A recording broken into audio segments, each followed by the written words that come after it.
Ես ողջունում եմ բոլոր ներկաներին, գիտեք, որ մենք այսօր հրավիրել ենք ձեզ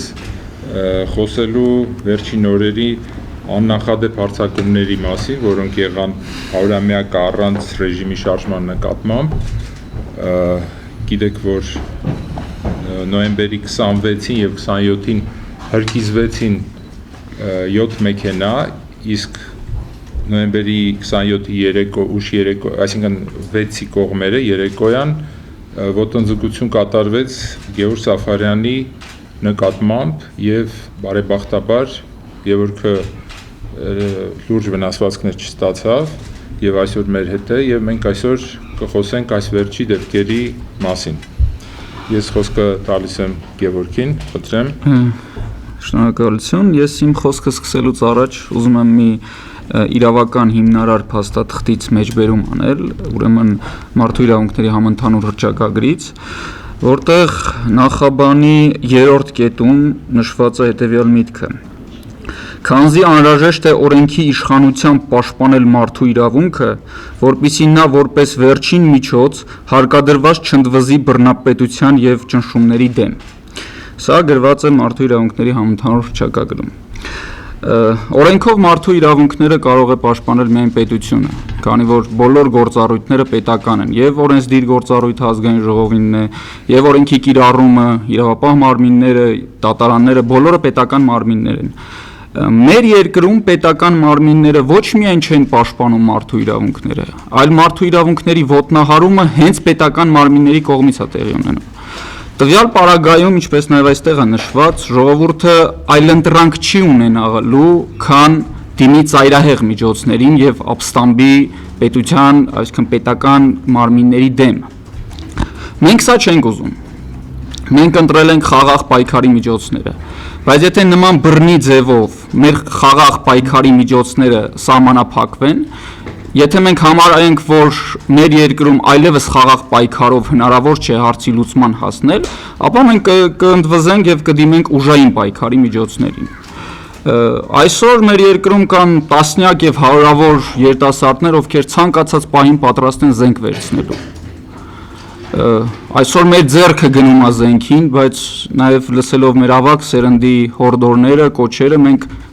զինյալ պայքար չենք սկսում։ Չնայած անձամբ իմ կարծիքով 2008 թվականի մարտի 1-ից հետո Հայաստանում այլևս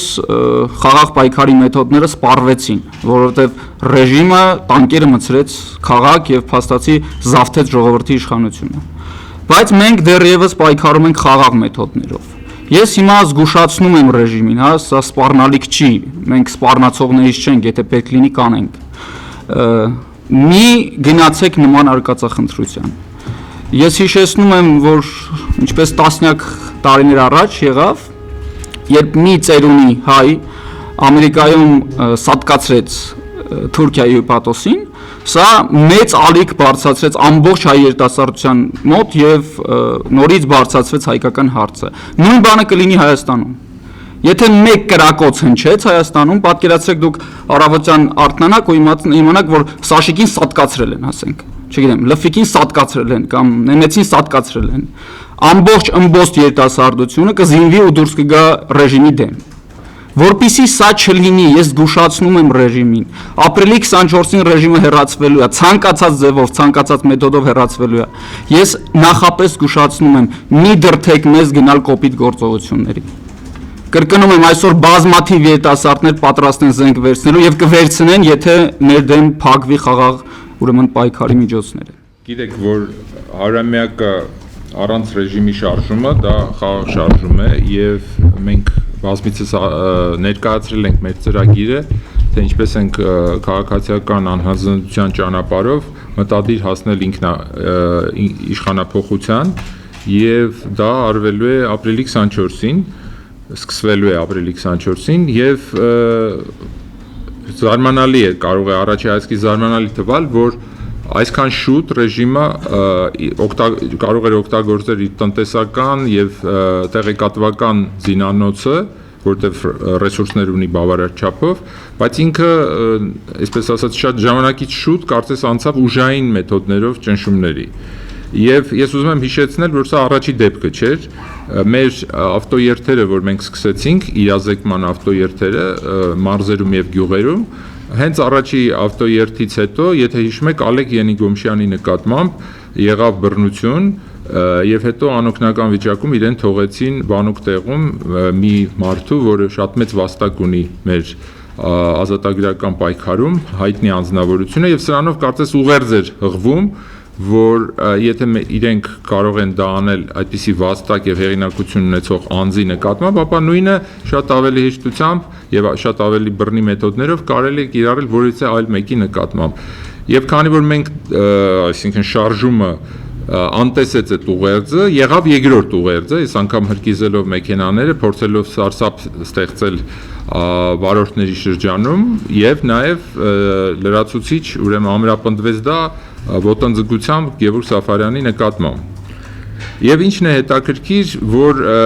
թվում էր, թե դա պիտի վախեցնի եւ մարդիկ պիտի հետ կանգնեն, սակայն երեք տիպի արձագանք եղավ մեր հասարակության մեջ, ես կուզեմ հերթով նշել այդ արձագանքները։ Նախ եղավ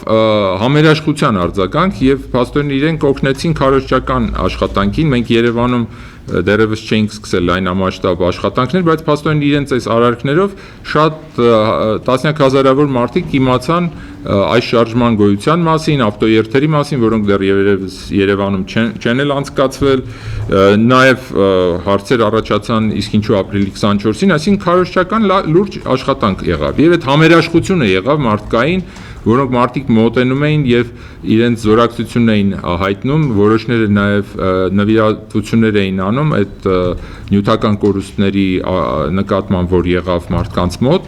մասնակիցների եւ աջակիցների, այսինքն եղավ համերաշխության լրջագույն ալիք եւ անգամ մարդիկ, որոնք երբևիցե չեն եղել աջակիցներ նախախորհրդարանի կամ 100-ամյակն առանց ռեժիմի շարժման, բարձրաձայն արտահայտեցին իրենց ուրեմն պատրաստակամությունը մասնակցել մեր հետագա գործողություններին, այսինքն իրենք օգնեցին մեզ։ Սա շատ բնական եւ առողջ ուրեմն արձագանք էր հասարակության, որը խոսում է, որ մեր հասարակությունը ինչքան էլ հիվանդ լինի, այնուամենայնիվ անշրջելի հիվանդ չի։ Իհարկե, կար այլ արձագանք նույնպես, օրինակ ամբողջ պաշտոնական քարոզչության մեքենան լռության մատնեց, ինչպես նաեւ պաշտոնական ընդդիմությունը ճակերտավոր նույնպես ոչ մի դատապարտման խոսք չասեց, հազվագյուտ բացառությամբ կարող եմ ասել, Ռաֆի Հովհաննիսյանի, որը իր հարցազրույցներից մեկում հարց տրվեցին, ինքը դատապարտեց։ Եվ ուրեմն երրորդ տիպի արձագանքը հեգնանք եղավ, որ իբրև թե նախախորհրդարանը ինքն իրեն հարվածում է եւ ինքն իրեն վառում է, իր հրկիզում է իր մեքենաները, ընդ որում դա անում է ազգային անվտանգության շենքի առջև, որտեղ հազարավոր կամերաներ կան, եւ կենտրոնի ոստիկանության անմիջական մոտակայքում, որտեղ այդ ամեն ինչ նույնպես նկարահանված պիտի լինի։ Ուրեմն, ահա այս երեք արձագանքները մի կողմից վկայում են մեր այսպես պաշտոնական քաղաքական դաշտի բուտաֆորիա լինելու, դեկորացիա լինելու հանգամանքի մասին, որովհետև լրջագույն ահաբեկչություն է տեղի ունեցել, որևիցե քաղաքում, եթե քաղաքի տարբեր մասերում 7 տեղում միաժամանակ հրկիզվում են մեքենաներ, սա լրջագույն բանդայի ներկայության մասին է խոսում երկրում։ Ուրեմն այդ բանդայի արկայության դեպքում պիտի ամբողջ հասարակությունը արթուն արձագանք տար, որ վտանգ կա, որ սպառնում է ամեն քաղաքացու, ոչ միայն նախախորհրդարանին կամ 100-ամյակը առանց ռեժիմի շարժմանը։ Սակայն քանի որ լռեցվեց եւ հասարակության շատ մեծ հատվածը դեռևս անգամ տեղյակ չի դրա մասին, որովհետեւ ի վերջո իրազեկումը ապահովում են մասսայական կառավարության գործիքները, որոնք եւ լուր մնացին։ Ուրեմն այդ ընդվզումը ժողովրդի կողմից եթե չկա, մենք չենք տեսնում, այդ չի նշանակում մեր ժողովուրդը կորցրել է իր խիղճը, այդպես չի։ Մենք շատ լավ հասկանում ենք եւ բնականաբար մեր հետագա քայլերը անպայման դա հաշվի առնելով պիտի հանրային հակազդեցության նոր մեխանիզմ մշակվի բռնության նկատմամբ։ Սակայն ես ուզում եմ անցնել հաջորդ հանգամանքին, դա մեր արդեն շարժման արձագանքի հարցն է։ Արդեն դուք լսեցիք Գևորգի խոսքը, սա ես կարծում եմ միայն Գևորգի խոսքը չի, շատ երիտասարդներ են մեզ մոտենում եւ այս նույն տրամադրությամբ են խոսում, Սակայն ես ուզում եմ հստակեցնել, արդյոք մենք պիտի անցնենք փոխհրաձգության, արդյոք այս սադրանքին պիտի տրվենք։ Իհարկե իրենց նպատակը հենց ապրիլ 24-ից տեղաշարժելն է, այսինքն մեզ հրահրել, որպեսզի մենք ամբոստանանք ոչ թե ապրիլ 24-ին, այլ ավելի շուտ։ Բնականաբար մենք այդ սադրանքին չենք տրվում։ Մենք ինչպես Սասունցի Դավիթը կասեր Մսրամելիքին, ասում ենք՝ մի զարկ էլ տուր Մսրամելիք, քո զարկերը վերջանում են։ Եվս մի զարկ վերջանալու են, մինչև ապրիլի 24-ը չեք կարող հանել օրացույցից, և գալու է պատասխանի պահը շատ արագ։ Մինչև մեր անելիքներից խոսալը, ես գուզեի հիշեցնել ոստիկանության գործառույթը և ասել հետևյալը, որ եթե նրանք չեն գիտակցում, որ այսօրվա իրենց պահվածքը դա ծառայություն է օդարին, ապա մենք այդ մասին մենք այսօր բարձրացան նրանց հուշում ենք։ Նրանք պետք է ուշ թե շուտ որոշեն ում են ծառայելու, հայերին թե օդարին։ Նորից եմ ասում, այսօրվա դրությամբ ոստիկանությունը ամբողջ համագարկը ոստիկանական, որտեղ հայ մարդիկ են ծառայում, սակայն այդ ծառայությունը պատկանում է օդարին։ Ուստի ստապվեք, բարոնայք, իսկ եթե չստապվեք, կա ժամանակը, որ մեր ժողովուրդը ցեզ կբարդատրի։ Առայժմ մենք հորդորում ենք ցեզ օր առաջ իմանաք ձեր ճշգրիտ գործառույթը եւ անցնեք ձեր գործին։ Կատարվածի հետ կապված այն փաստը, որ առաջին մեքենան այրվել է ազգային անվտանգության ծառայության շենքի ուղիղ դեմը, սա ինձ հուշում է, որ Կորիկ Գուրգենիչը այդ քայլով ուզեցել է հստակ ասել, որ անողը ես եմ։ Ես այդ պատկամ այդպես կստանամ, անկախ նրանից, թե հետո դե ինչ տեղի ունեցավ մնացյալ մեքենաների հետ, հետո Գևորգի վրայի հարձակումը, դա եւս բոլորիս հուշում է, թե ինչպիսի ձեռագիր է դա։ Այս ծերագիրը նորություն չի այս 20 տարվա ընթացքում, գործող ռեժիմը բարբերաբար այս մեթոդը օգտագործել է եւ այս մեթոդը պրիմիտիվ KGB-ական արդեն պրիմիտիվացված մեթոդն է, սակայն դժբախտաբար նրանք ուրիշ բան չգիտեն, կրկնում են նույնը։ Մի բան չգիտակցելով, որ եթե այս ամբողջը 10 տարի առաջ կամ 5 տարի առաջ աշխատում էր, բարոնայք, այսօր այլևս չի աշխատում։ Ես չեմ ուզում թվարկել, որ կորձոնների պատճառով չի աշխատում, բայց հաստատ իմացեք, որ չի աշխատում, առավել եւս, եթե հարվածը մեր նման շարժման եք ուղղել, մեր դեսագի նման շարժման եք ուղղել, դուք իմացեք, որ այդ հարվածով միայն ու միայն մեզ ուժեղացնում եք։ Ուստի աբարթուն են ձեր բոլոր այդ մեթոդիկան, որ օգտագործում եք։ Բնականաբար այս համագարկից մենք գործի բացահայտման հետ կապված ոչ մի ակնկալիք չունենք։ Մենք մեր քննությունը առանցին կանցկացնենք, բայց սակայն միշտ հրաբարակարով հիշեցնելով, որ նրանք բարդավոր են բացահայտել այս ամբողջը, ակնկալիք չունենալով, որ կբացահայտի, որովհետև վերջիվերջո իրենք չեն բացահայտելու։ Այդ ամբողջը կբացահայտվի ոչ ուշ, ուրեմն ռեժիմի դաբալումից հետո շատ օրեր անց այդ ամբողջ ռեպրեսիան, որ տեղի է ունեցել այս 20 տարիների ընթացքում, այդ ամբողջը ջրի երես եկալու ես չեմ կասկածում։ Ինչ վերաբերում է մեր անելիքներին, մենք համառորեն շարունակելու ենք մեր ուղին, մենք ավտոերթերը շարունակելու ենք, ավելին դրանց բարբերականությունը ավելացնելու ենք, մեր մոտակա ծրագրում չկար միտք, որ մենք պետք է Երևանում անցկացնենք, մենք դակավին սկսնական շրջանում ծանրացել ենք շրջանների վրա, այս դեպքից հետո որոշեցինք դեկտեմբերի 7-ին Երևանում անցկացնել, մենք մեր ծրագրում ունենք նաև դեկտեմբեր 20-ին 2021 Սյունիքով հասնելու ենք Արցախ, բոլորին հիշեցնելով, որ Արցախը ընդամենը մեր հանրապետության 11-րդ մարզը լինելով, մենք բարդավոր ենք նաև մեր այնտեղի բնակիչներին իրազեկել այս ամբողջի մասին։ Ինչ վերաբերում է այսօրվա կոնկրետ ակտուալ քաղաքական անցուդարձին, որը այս պահին տեղի է ունենում ազգային ժողովում, մենք բոլորս հետևում ենք, թե այս համագարկին, այս ռեժիմի գծորդ անունով ազգային ժողով համախումբը այս ժամերին կամ այս օրերին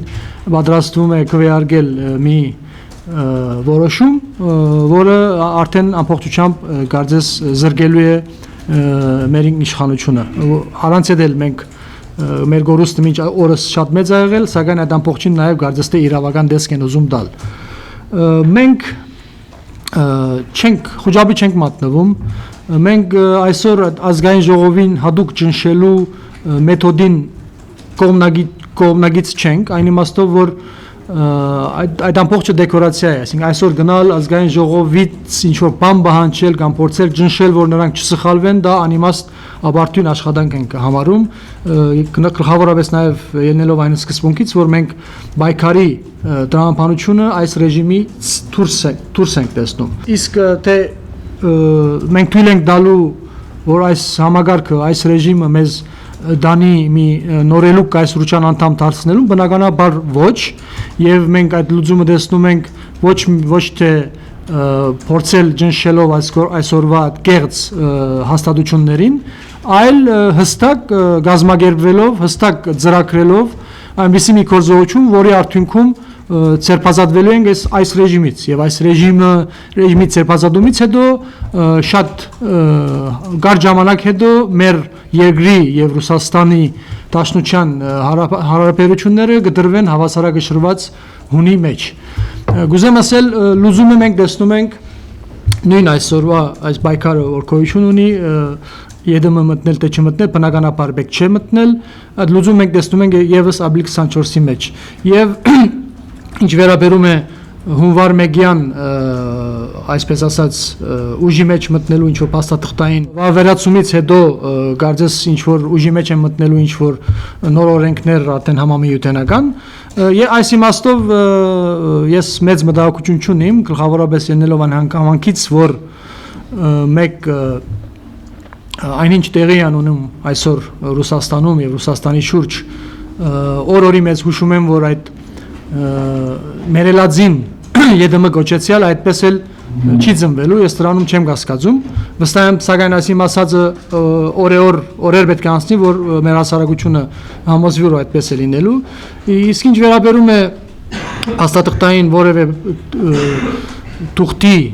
ուժի մեջ մտնել հասկացողությունը, երկրորդ միտքս այն է, որ ես չեմ կարևորում հետևյալ իմաստով, եթե գոյություն ունի ազգաբնակչություն, մի տարածք, մի հայրենիք, որտեղ բնակվում են մարդիկ, որոնք արժանապատիվ են եւ պատրաստ են իրենց արժանապատության դեր կանգնելու, վստահ եմ, որ այդ թուղթերը ուշ թե շուտ իրենց ուժը գործնելու են։ Նորից ուզում եմ այս ամբողջը դիտել եւ դիտարկել մեր կողմից ծրագրված ապրիլ 24-ի մեջ եւ վստահ եմ, որ ամեն օր որ անցնելու է մեր ժողովրդի շարքերում գնալով գիտակցությունը մեծանալու է, որ մենք ճիշտ օր ենք ընտրել։ Առաջին հերթին մենք ենք մտահոգ, որ այս ռեժիմի ցերպազատումը պիտի լինի հնարավորինս անցնցում։ Տարբեր պատճառներով է, որ մենք որոշել ենք ապրիլ 24-ին ցերնարգել այդ քայլը, սակայն կարևորագույն պատճառներից մեկը նաև անցնցումնայնության հանգամանքն է։ Իսկ մենք մինչև 17 թիվ, քանի որ մենք մինչև 17-18 թիվը սպասող քաղաքական ուժ չենք, հստակ հիմնավորումով, որ մենք այլևս մեր ժողովուրդը ռեսուրս չունի սպասելու, այլ ճիշտ օր ես կարծում եմ, որ հնարավոր չէր գտնել։ Ռեպրեսիաների դեպքում ինչպիսի հագաստություն պետք է լինի հայության կողմից, այս ուղղությամբ մենք քայլեր ենք ցերնարգելու, բարեբախտաբար այդ հարցում մենք մենակ չենք լինելու որպես ուժ, այլ շրջանակներ եւս այսօր այդ մասին մտածում են եւ մեզ հուշում են, չի բացառվում, որ մի քանի շրջանակ քաղաքացիական միասին համատեղ վերջապես ծնենք այն մեխանիզմը, որը որևէ այսպիսի դեպքերի բարակային մեր ժողովրդի հասարակության կողմից լինի համապատասխան համահայկական ռեակցիա, հագաստություն, ամիջական հագաստություն, գլխավորապես նպատակ ունենալով կանխելու հաջորդիվ ռեպրեսիաները։ Գդարված դեպքը երբեք մոռացության չենք մատնելու, ոչ նրա համար, որ մեզ են հարվածել, ոչ արդեն բաժակը լցվել է։ Մենք ոչ միայն Գևորգի նկատմամբ հարցնենք չենք բան, այլ վերհիշելու ենք այս դարիների ընթացքում նույնանման ինչպիսի դեպքեր են եղել, անկախ այն հանգամանքից, թե այդ բռնության ենթարկվողները քաղաքական հայացքներով մենք նմանադրի ենք մտածում թե ոչ, կապ չունի, վերջապես մենք հայերս պիտի գիտակցենք, որ այս ոչ բռնության կուլտուրան պիտի կարողանանք մտցնել քաղաքական մեր գործունեության դաշտ։ Անշուշտ այդ կուլտուրայի ներմուծումը եւս ցավոտ է լինելու, բայց խնդիր ենք տնելու, որ այդ կուլտուրան վերջապես պետք է մտցնենք, գոնե մեր սերունդը դա պետք է հաղթահարի։ Ոստիկանությունը ինձնից վերցրել է հաղորդում հանցագործության մասին։ Քրեական գործ հարուցված է, թե ոչ ես տեղյակ չեմ, ինձ չեն տեղեկացրել, բայց եթե ոստիկանությունը ուզեր, արդեն մարդիկ ձերբակալված կլինեին։ Ես ուզում եմ հիշեցնել, երբ որ ժամանակին DIY կոչվող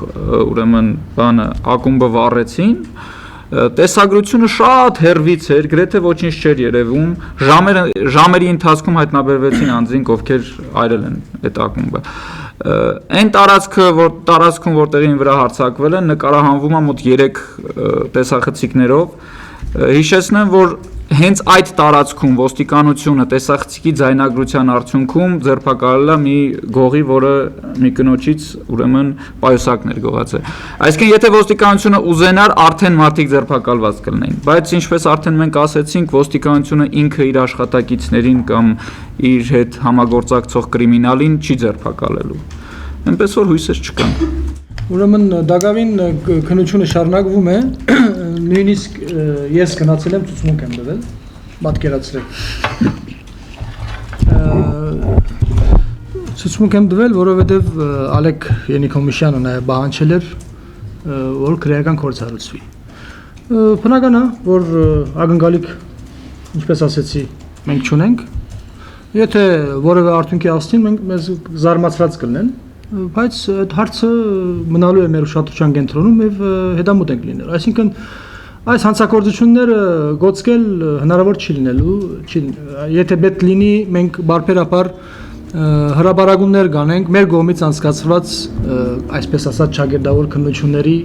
արդյունքները։ Նույն Գևորգի հետ կապված մենք ունենք դեղեցություններ, որը այս մասին այս բանին ես չեմ բարձրացանի,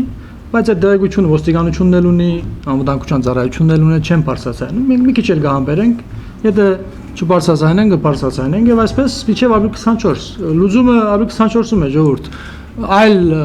բաների վրա հույսեր պայպայել իմաստ չունի։ Ինչ է մինչեւ հիմա սպյուրքեն եկած հագաստությունները այս դեպքի կապակցությամբ եւ նաեւ ինչ կսպասեք դուք սպյուրքից։ Հավանաբար տեղյակ եք, որ հայկական վերածնունդ կազմակերպությունը Սփյուռքի տարբեր գաղթուջողներում գործող հայտարարությամբ է հանդես եկել դատապարտող այս վերջի ահաբեկչությունները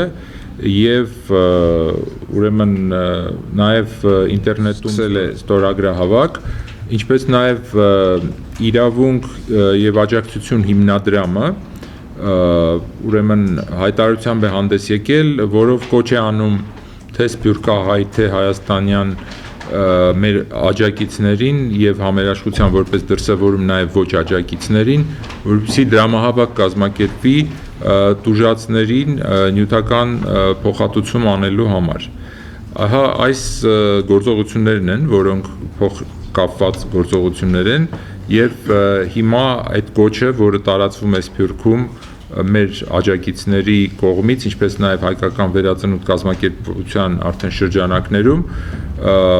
մենք ակնկալում ենք, որ այն գումարը, որը չտրվեց Հայաստան հիմնադրամին այս տարի, պետք է տրվի քաղաքացիական այն ակտիվին Հայաստանի, որը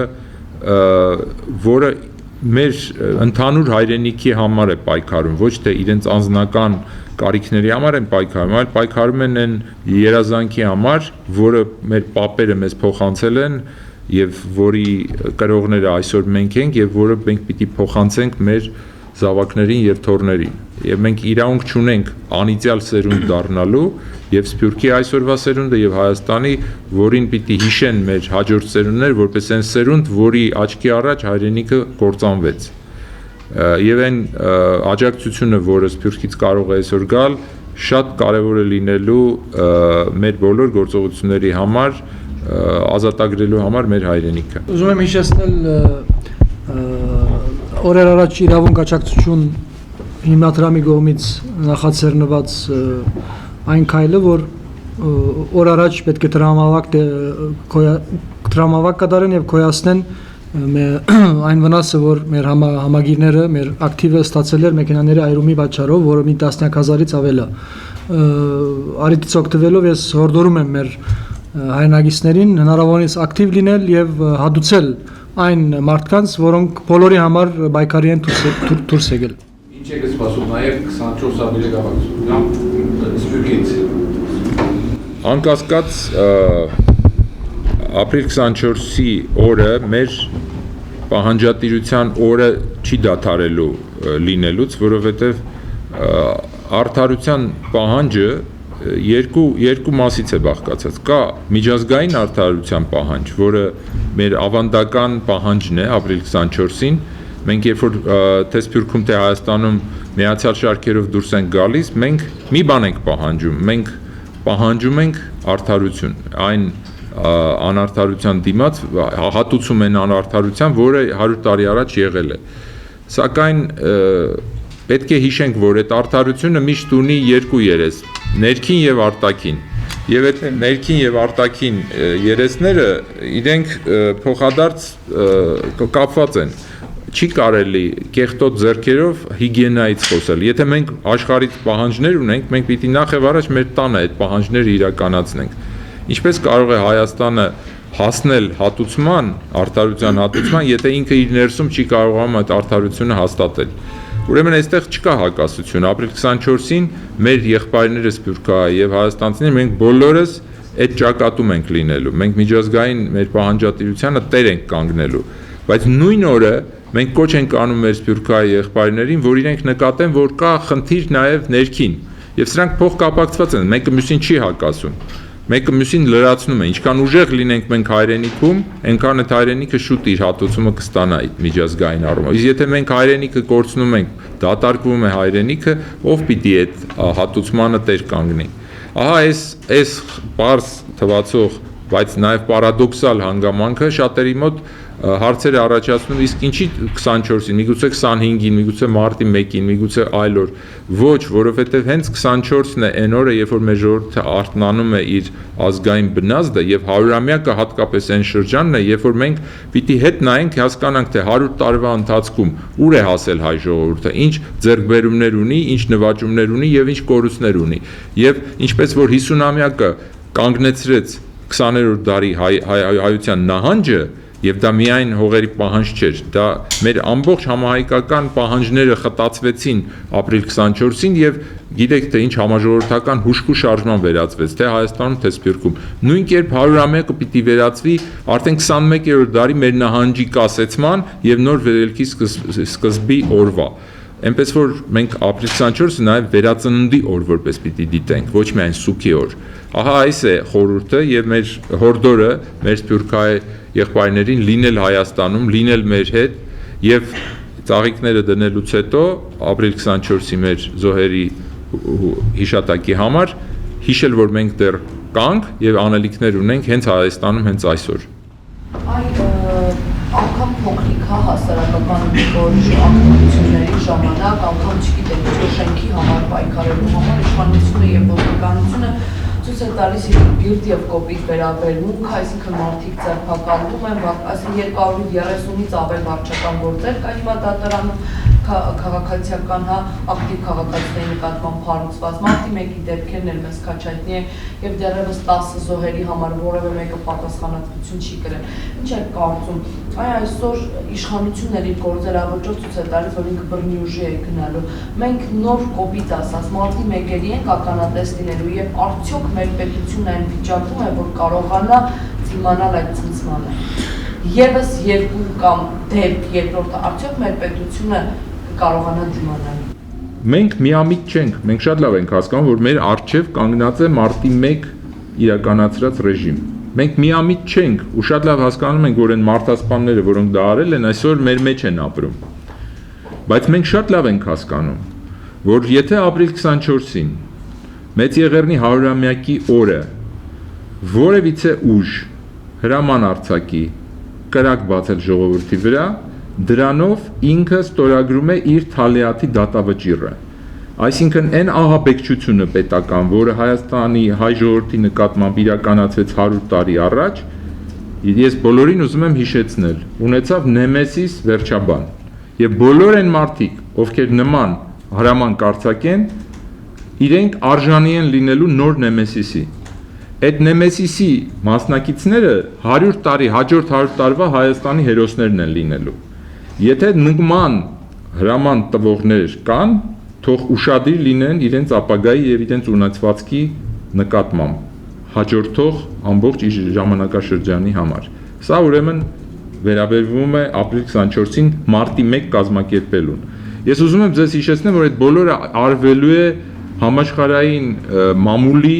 ներկայությամբ եւ սփյուռքահայերի հազարավոր սփյուռքահայերի աչքերի առաջ, որով բոլոր այն մարդիկ, ովքեր մարտի 1-ին չեն եղել ու չեն պատկերացնում ինչ է եղել, շատ ավելի հստակ նկարահանված ձևով կստանան այն, ինչի մասին դուք ասեցիք։ Եթե որևիցե մեկի մտքով անցնի դա իրականացնել։ Ուրեմն բացահայտումը լինելու է պայթուցիկ ամբողջ հայության համար, որ հայության գլխին նոր թալեատ է նստած եւ դրա վերջը պետք է տալ օր առաջ։ Իսկ եթե ռեժիմը հասկացա, որ փոխադարձ լավագույն լուծումը պիտի լինի անցնցում փոփոխությունների սկսումը Հայաստանում, այդ դեպքում մենք այդ սցենարից ազատված կլինենք։ Բայց նորից եմ կրկնում, եթե մենք պիտի այդպիսի ղեկավարներ ունենանք, որոնք այդպիսի օրը պիտի հրամաններ տան նման, ուրեմն իրենք արժանի են օր առաջ ոչնչացման։ Սա շատ հստակ է։ Հիմա ցնցումների մասին։ Բոլորի համար ակնհայտ է Հայաստանում եւ Սփյուռքում, որ արմատական փոփոխություններ են հարկավոր Հայաստանում, որպեսզի Հայաստանը գոյատևի առաջիկա տարիներին։ Մենք չենք կարող, չկա այդպիսի մարդ Հայաստանում, իշխող, ոչ իշխող եւ այլն, որ չհասկանա, որ այսպես մեզ գահավիժում է սպասում եւ շատ արագ գահավիժում։ Այսինքն ընդհատում պիտի լինի այսպես կամ այնպես ինչ որ մի պահի։ Հիմա եկեք մեզ հարց տանք, որն է այդ ընդհատման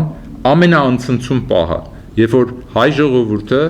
առավել ոտքի կանգնած է, առավել գիտակցում է իր ազգային գոյատևման բնազդը եւ պատրաստ է տեր կանգնելու իր ճակատագրին։ Եկեք չթերագնահատենք հայ ժողովրդին։ Հայ ժողովուրդը այն ժողովուրդն է, որ ամենածանր վիճակում 21 թվականին առաջի ժողովուրդն էր, որ կոմունիստական բռնապետության դեմ ապստամբություն բարձրացրեց փետրվար ամսին։ Եվ շնորհիվ այդ ապստամբության մի 70 տարի սովետական Հայաստան գոյություն ունեցավ, որովհետև այդ ժողովրդի ինքնաբուխ ամբոստացումն էր, որ ապահովեց ինքնուրույն հանրապետության գոյությունը սովետական միության կազմում։ Այո, եղան զոհեր, բայց այդ զոհերը իմաստավոր էին։ Ուրեմն մենք եկեք գծենք այն կարմիր գիծը մեր համար, որից հետո անիմաստ է ուղղակի խոսել պետության մասին։ Եթե մենք մեր անվտանգությունը հանձնում ենք երրորդ ուժի, որը հայտնի չի այդ ուժը իրեն վաղը ինչ լինելու է, չի լինելու, պահելու է իրեն հենց իրեն, եւ մենք պատրաստվում ենք ամբողջությամբ հանձնվել օտարի անվտանգության ապահովմանը, ուրեմն մենք մեզ հանձնում ենք լրիվ անհայտության, այսինքն այն ինչ որ դուք ասում եք պետության, կայունության եւ այլի մասին, դրա մասին խոսել չի կարող։ Եթե չկա յուրային իշխանություն, դու դաշնակից ունենալ չես կարող։ Դաշնակից ունի միայն այն պետությունը, որը ինքն իրեն պահել գիտի։ Այն ժողովուրդը, որը արժանապատվություն ունի եւ պատրաստ է արժանապատվության համար զոհվելու։ Եթե չկա այդպիսի ժողովուրդ, ուրեմն այդպիսի պետություն էլ գոյություն չունի։ Եկեք մենք մեզ չխաբենք, թե մենք հետաձգում ենք մեր հանուն անվտանգության որտեղ է այն սահմանը, որից հետո չենք հանձնելու։ Դա Արցախն է, Իրանի սահմանն է, Երևանն է, որտեղ է, կամ որտեղ մի օր պիտի խոսենք կարմիր գծերի մասին։ Կարմիր գծերի մասին պիտի հստակ ասել, մեր ժողովրդի ռեսուրսը սպառվում է։ Այսպես գնալու դեպքում մենք ոչ թե մի քանի տարի, այլ մենք ամիսների մասին կարող ենք խոսել, որ մենք կարող ենք սպառվել ուղղակի։ Դրա համար մենք մեր ճակատագրի տերը պիտի դառնա ժողովուրդը, ինքը պիտի որոշի իր ճակատագիրը։ Ես ուզում եմ որպես լրացում եւ հիշեցում անել, որ մինչեւ ապրիլ 24-ը ծնված է լինելու հիմնադիր խորհրդարանը, որը պիտի ստանցնի երկրի ղեկը եւ ոչ միայն հիմնադիր խորհրդարանը, մինչեւ ապրիլ 24-ը նաեւ հիմնադիր խորհրդարանի կողմից նշանակվելու է այն խումբ մարդիկ, որոնք անցումային ժամանակաշրջանում երկրի ղեկի իրենց ցերկումա լինես կորզաթիրի մասին է խոսքը։ Կուզեմ ասել, որ մենք անորոշության չէ որ դանում ենք մեր երկիրը, այլ ընդհակառակը ամեն ինչ շատ հստակ է լինելու։ Եվ արիտից օգտվելով քիչ առաջվա մեր հարցին, որ սպիրկայերից ինչ ենք ակնկալում, ես ինչ որ չափով բարոն Չուկազյանը ասեց, ես կուզեմ ավելացնել, որ մենք կուզեինք, որ այս պայքարը, որ մենք սկսել ենք, մեր սպիրկա բնակ հայրենագիցները պիտի գիտակցեն, որ սա տասական քաղաքական գործընթաց չէ, սա ազգային ազդակրական պայքար է։ Մենք ազգային ազդակրական ըմբոստության դրոշը բարձրացրել ենք։ Եվ ոչ միայն մեր բանջն է, մեր ակտիվից դրսի այն սրծավ մարդկանց, որ հնարավորինս այդ օրը ֆիզիկապես ներկա լինեն այստեղ մասնակցեն ժողովրդի կամքի բարդացման գործողության, այլ նաև ինչքան շուտ լինեն իրենք ապրիլ 24-ի նախօրյակին շաբաթներ առաջ, ամիսներ առաջ, ինչքան շուտ լինեն եւ մասնակցեն մեր ժողովրդի մոբիլիզացիայի գազམ་ագերբական աշխատանքին, այդքան մենք շնորհակալ կլինենք։ Ես ուզում եմ հիշեցնել, նորից կրկնել, որ այն ձևը, որը որդեգրել է այս շարժումը, դա քաղաքացիական անհնազանդության խաղաղ ձևերն են, իրենց ամբողջ զինանոցով։ Եվ մենք կողմնակից ենք իհարկե ամենաանցնցում փոփոխություններին Հայաստանում։ Բայց ուզում եմ նորից հիշեցնել, ահաբեկչության սաստկացման պարագայում ռեժիմը եւ իր հետևը կանգնած օտար ուժերը ստիպելու են ժողովրդին անցնել ինքնապաշտպանության այլ ձևերի։ Ուրեմն եկեք բոլորս հասկանանք, որ այստեղ սպառնալիք չկա, այստեղ մենք ինչպես ասացինք ռեժիմին դիմում ենք, ասում ենք Մսրա մելիք, մի զարկել դուր։ Մենք պատրաստ ենք քո զարկերը ընդունելու։ Բայց գալու է մեր պահը, երբ որ մենք պիտի խոսենք մեր զարկերով։ Ուրեմն եկեք ապրիլ 24-ին պատրաստվենք ինքնավստահ ձևով, իրազեկենք ինչ ենք ուզում, ինչ ենք պահանջում, մեր պահանջները շատ հստակ են եւ դուք կարող եք ծանոթանալ ովքեր ցանկություն ունեն մեր բրոշյուրների հետ, թե ինչպես ենք պատկերացնում Հայաստանում փոփոխությունները։ Այսքանը։ Ես կուզեի արձագանքել այդ մարտի 1-ի վերաբերյալ հարցին, առհասարակ մեզ ինչ որ շատ են վախեցնում մարտի 1-ով եւ մարտի 1-ը ներկայացնում որպես միայն բացասական երևույթ։ Մարտի 1-ին հայ ժողովուրդը հաղթեց եւ պարտվեցին այն մարդիկ, ովքեր տվյալ պահին առաջնորդում էին ժողովրդին։ Մարտի 1-ին մարդիկ քարով դուրս էին գալիս ավտոմատի դեմ։ Միայն թե վերջում ինչ որ մեկ ասեց գնացեք տուն։ Այսինքն մարտի 1-ով մեզ պետք չի վախացնել։ Եթե մեր վրա ուզում են կրակեն, մենք էլ շատ լավ կրակում ենք։ Հստակ լինի բոլորի համար, մենք տուն գնացողը չենք։ Ապրիլի 24-ին մենք տուն չենք գնալու։ Հստակ լինի, ուզում են կրակեն, թող կրակեն։ Մենք էլ կկրակենք։ Մեզ պետք չի վախեցնել մարտի 1-ով։ Մենք կարող ենք մարտի 1-ով վախեցնել։ Մեզ պետք չի վախեցնել, որ երկրում ցնցումներ կսկսվեն, երկրում 20 տարյա ցնցումներ են։ 20 տարյա մեր երկիրը ցնցվում է ու չգիտեմ, երևի մենք շատ դարերով ցնցվել ենք, դրա համար սովորել ենք այդ ցնցումներին։ Մարդ չի մնացել երկրում, մենք ավտոերթ ենք անցկացնում գյուղերում, 4 գյուղով անցնում ենք, 4 մարդ ենք տեսնում։ Սրանից ավել ցնցում դուք ինչ եք սպասում։ Ինչքան կարելի է մեզ հորդորել, որ մենք լինենք հանդուրժողական։ Երևույթներ կան, որոնց նկատմամբ հանդուրժողական լինել չի կարելի։ Չի կարելի թալանի նկատմամբ, չի կարելի պետության ոչնչացման, ինքնիշխանության հանձնման նկատմամբ լինել հանդուրժողական։ Դա հանդուրժողականություն չի, դա ապուշություն է։ Ես հանդուրժողական չեմ իմ պետության ոչնչացման նկատմամբ, ես անհանդուրժողական եմ։ Ու մարտի 1-ից թող վախենան սերժիկները, ոչ թե մենք։